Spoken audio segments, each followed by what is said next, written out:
Hello seekers, welcome to Moon Transit by Lifetime Soul. Moon will make its move in the sign of Sagittarius in the late hours of 21st of July and then will stay there for a couple of days. Now Sagittarius is a zodiac sign which is hemmed between Saturn and Ketu right now, and because Ketu is in Scorpio and Saturn is in Capricorn, both are retrograde. Also Moon will find the Lord Jupiter in Dhanish Nakshatra, third from itself, it is also retrograde. So now you see how the retrograde energies is influencing the Moon in a great way. Moreover, when Moon is in the sign of Sagittarius, it is getting aspected by Mercury, and ninth from the Moon will be the Mars in the Gandanta along with Venus in the sign of Leo. So there will be a lot of aggression, there will be a lot of motivation inside your mind to get out of the current situation or to follow the right path, to follow the dharma. So this is the right time to take a dharmic oath that you will follow the right karma, the right path, or to find the right path in the first place. For the next 2 to 3 days, don't fight for your belief system if you are unsure about your belief system. Your belief system can be anything. Jupiter is retrograde in the third house, so definitely it means that you would want to revert few tasks, or at least you will think of undoing few things. Now, well, if it can be undone, you can very well do it. But if it can't be undone, you should not try, because then it is it's like an arrow which has been released but it can't be taken back. So your communication becomes one of the major concern here, and you have to communicate very, very carefully. Otherwise, there won't be a chance where you will be able to pull back your words. If you are a Sagittarius ascendant, Sagittarius moon sign, or if your prominent planets are in Sagittarius, then moon transit on your house becomes very, very crucial. Now for Sagittarius, there is one more area that you have to look for the moon transit, because moon rules your 8th house, and whenever moon goes on to your 1st house or in Sagittarius zodiac sign, moon becomes 6th from his own house. Now Cancer is a zodiac sign that rules the 8th house, which defines uncertainty. So this means emotional uncertainties. It's like a ball. There are two walls, and the ball is bouncing between these two walls under the Pap Kartari. And the 3rd house, Jupiter from the moon, shows the willpower is reducing. So you will feel helpless. You will feel controlled. You would want to break free. This feeling is good if you really can break free, but then you have to see that who is holding you. See, to break free, you need to identify what is holding you down. Is there really a chain?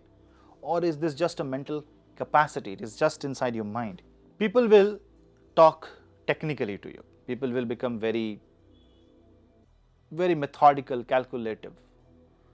And as if you are thinking from heart, but the entire world is thinking from their mind, which may come across as a mean response from your relatives, from your spouse, from anybody around the world.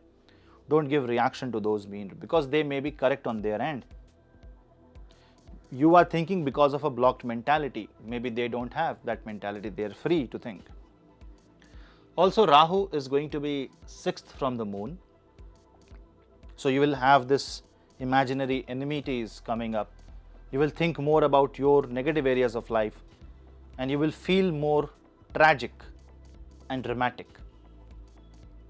And in this case, till the time moon is in Mula Nakshatra, which is going to be the 22nd July mostly, you need to be very careful about how you decide what you are going to speak, what you are going to do, because Mars is also not supporting the moon, because Mars is in Gandanta, Magha Gandanta.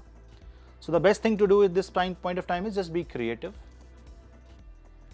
go with the flow, focus on learning new things, be more curious. Before you come to a conclusion, you should go take one more step to learn new things about the subject.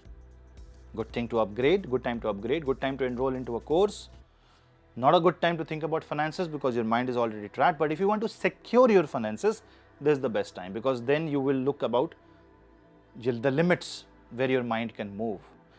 Best time to meditate, because your mind is already within the boundary of Saturn and Ketu.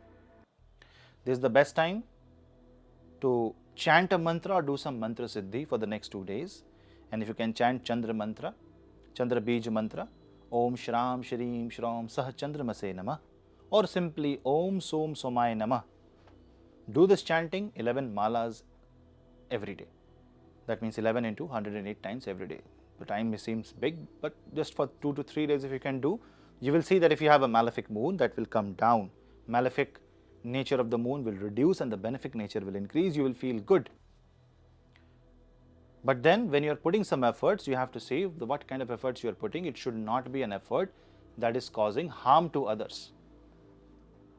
Health-wise, you have to be careful, because after all, 8th lord is moon in your case, and if there are mood swings, you simply need to resort to spiritual discourses, spiritual bhajans and shlokas and stotras to calm down your mind. If you can control your mind, this is a really good transit to plan anything, to be more curious, to learn about a subject, to go deeper into your analysis and correct your health in a positive way, in a holistic way. Make the best use of it, and I hope this moon transit gives you a happy life and a happy mind for the next 3-4 days. Thank you for joining me on this video. We'll meet in the next video. Till then, this is your host Puneet. Bye-bye.